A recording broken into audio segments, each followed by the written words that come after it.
and welcome to Tabletop 24. I'm Alan. I'm John. I'm Bryan. And welcome to another episode of We'll Play Again, where we take a look at games that we've played and with a focus on how soon they're going to get back to the table.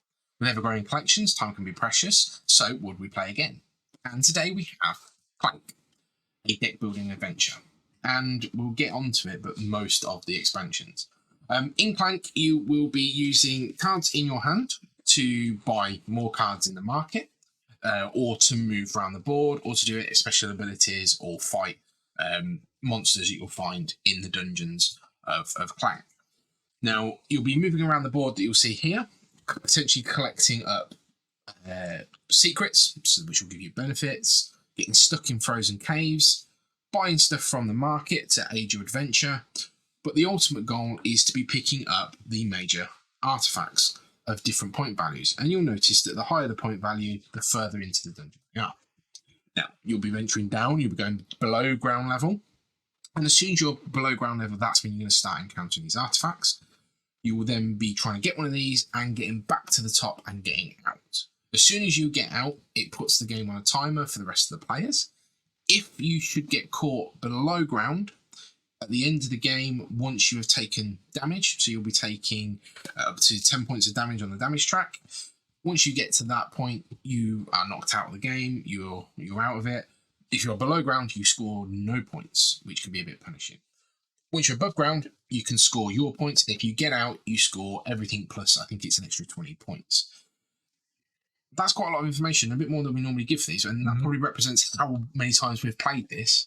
I think collectively we've played this about 19, 20 times. And I'm 19 on my own on this version.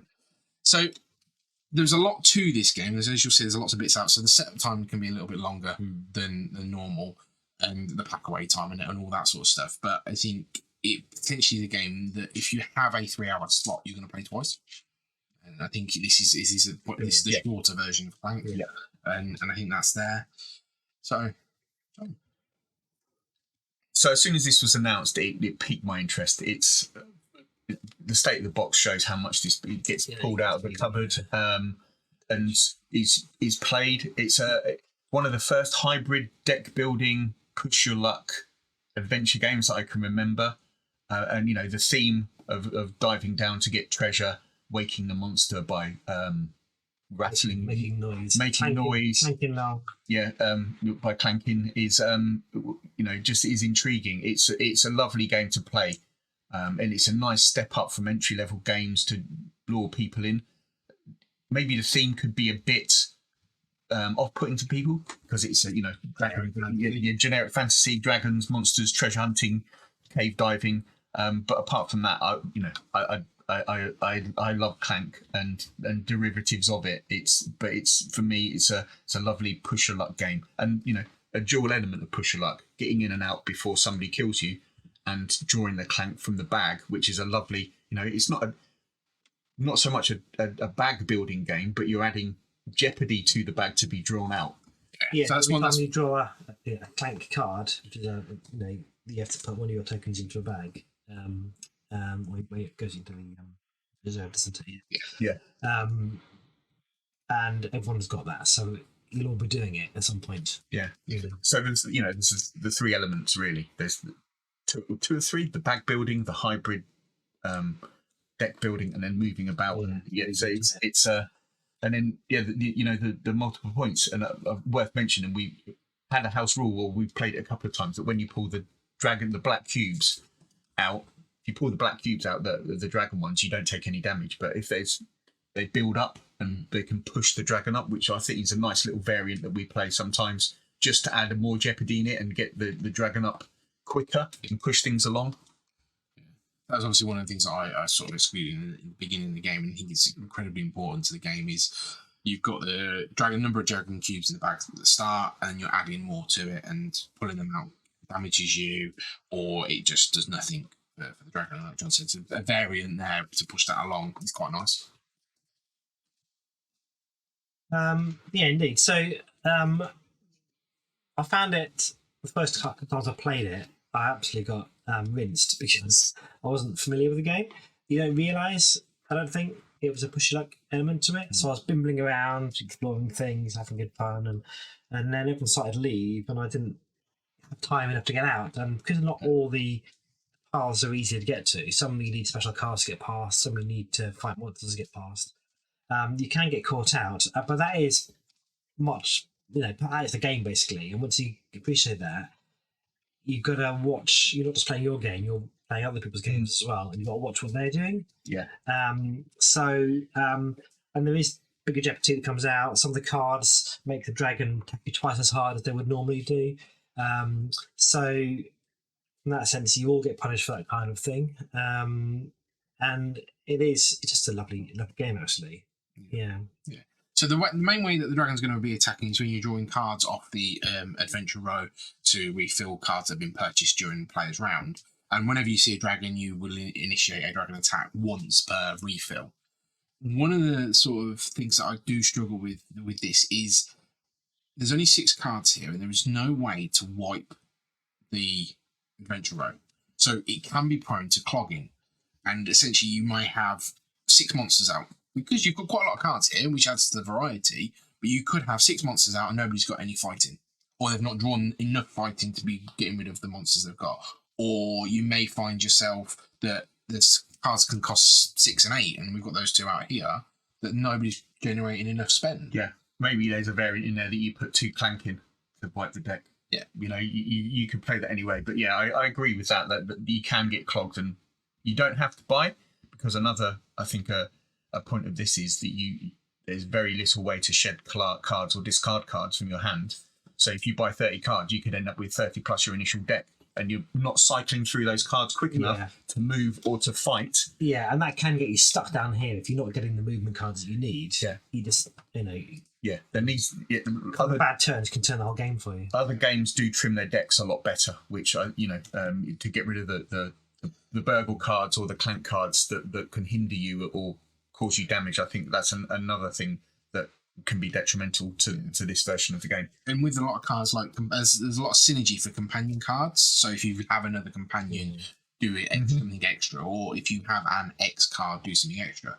If you are deck building out to sort of 25, 30 cards in the game, getting to see those synergy, unless you've gone all in on a strategy, which you're not necessarily going to know until you've started collecting a few cards. And coming back to Brian's point, if you're new to the game, you're not really going to know what the synergies are there. I suppose the benefit is you will always have the option to purchase from the static market, if you will, so you can pick up the explorers and the mercenaries, which are going to benefit you at some point, even if it's smacking the goblin for punch goblin for one. Yeah, or you're going to gain the explorer, which is going to give you that strength. But even if you bought 10 explorers, you've still got to draw them. Yeah. You've still got to bring them into your hands. So they're not giving you points at the end of the game, which is a detrimental. The other thing that has occurred to me is getting money to buy from the market. So the keys, the backpacks, here, they're hard to get. That can be very hard to get in this version of the game. Yeah. But don't let those criticisms put you off. It's a great game to play, and there's lots of interaction because you can see people pushing themselves, and there's lots of banter about the clanking and the dragon attacking and things like that, and the cards being, picking the cards and punching the goblin. And one thing we worked out, and like I said, John's just said, don't let it take away from this, and we'll get to our viewpoints at the end. But I think we all did a quick check before we come on for this video, and I think it sits at our sort of 3rd to 6th most played game when you add in all of the Clank variants, and that says a lot, particularly when those numbers slots 1 to 5 are potentially filled by things like Gantron Clever or Cartographers, these shorter roll and write games. These are probably what we would call application and implementations, and I think that sort of says a lot for what this game is. I mean, we went front of John there. Tell us about the expansions, John. So I believe this is all of the additional boards that are available for this game. So there may be another one, but we were just having a look at it. I played that a couple of times. The underwater one I've played. Is that the ape one? Not quite sure. Are they also double-sided? They're also double-sided like this, so you've got replayability. Buying these, it's like any expansion. You're buying them for the sake of buying them or for the sake of completion. They do add things to the game. They do add extra variants. Some of the boards, the pyramid one, I think is broken because there's a really easy out that you can just, if you can get down and out very quickly and leave people struggling. But they add to the game, add different things. All the rules are here, and then there's the adventuring party on top of this, which I've got in the cupboard, which it's been opened and looked at but never played. That's because it extends the game to 6 players, so we're not always playing with them. Yeah, exactly. Yeah. So you could just play Clank for the whole year. I think for Clank, my favourite version is the vanilla version with nothing else added in. I think it's a great, pure little game. If you do play it enough, you could drag the Spider Queen one out. Is actually quite a good one, and the Dwarf Miner one, which is the B side of this, is actually good as well. The underwater one's not too bad, to be fair. But I think my favourite version this is the B side of this is the more complicated side of the board, and I think the pure version of this is my favourite version of this. I think. Yeah, and some of the expansions even give you additional cards, which you could integrate into the base. Now, some of them do special things for those variants, but breathing underwater is not applied in this one. Yeah. So I like the comedy aspect of this. It's quite tongue in cheek. Other sort of fantasy games like Lords of Waterdeep are quite serious, really. This is deliberately not serious. The artwork is very similar as well. The whole point of fallen over, made a noise is the precept of the whole concept of the game. It's quite funny, and some of the cards are great for that as well. Some of the flavour text, what we've got in here on swagger. There's a fine line between bravery and stupidity. Yeah, that's fairly common. So it's quite a light-hearted game in that sense. It's Belcher, this foul creature, is named for its unusual battle cry. So there's that little bit. It's the generic fantasy theme, but it does add a little bit of comedy to it. So it doesn't take itself too seriously. Yeah. And I don't think when you play it, you can take yourself too seriously either. So that's right. Production value wise, the cards are excellent, artwork's excellent. But with the name of the game connotes to making noise when you're in the dungeons, which wakes the dragon. So I have got a set of metal money that I use with this because it adds that clank to the game, which I think adds just something else to it rather than the cardboard money, and I think it just needs that. Yeah, and obviously John's got a printed insert for this, so I think you do need a good organizer, particularly when going into all the expansions. Yes, I mean everything fits in the base box, which is quite nice for me. Because otherwise I've got 5 expansion boxes cluttering my shelves up as well. But Clank and one of the base games actually becomes in a plastic thing that hooks on the shelf rather than a box as well, so that needs to go somewhere. Then John, would you play again? I will play this again. Can we keep it out and play again after this? It's a lovely game. It's just, it doesn't overstay its welcome despite its faults and that we described, and their minor niggles to the actual gameplay of it.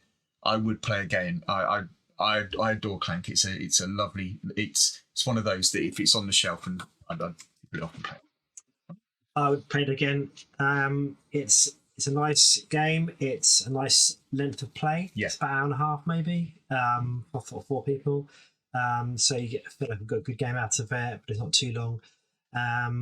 It's not in my collection. It probably ought to be honest. But yeah, I'd play it again if someone suggested it one evening. Absolutely, bring it out. Yeah, and for me, it's a would play again. I think with the amount of times we played, it just shows how great a game it actually is. I think there are some things that hold it back, and we will probably be looking to discuss them in another video. Yeah, because this is one of 3 base versions of Clank. There's Clank in Space, and there's Acquisitions Incorporated, which is the legacy game.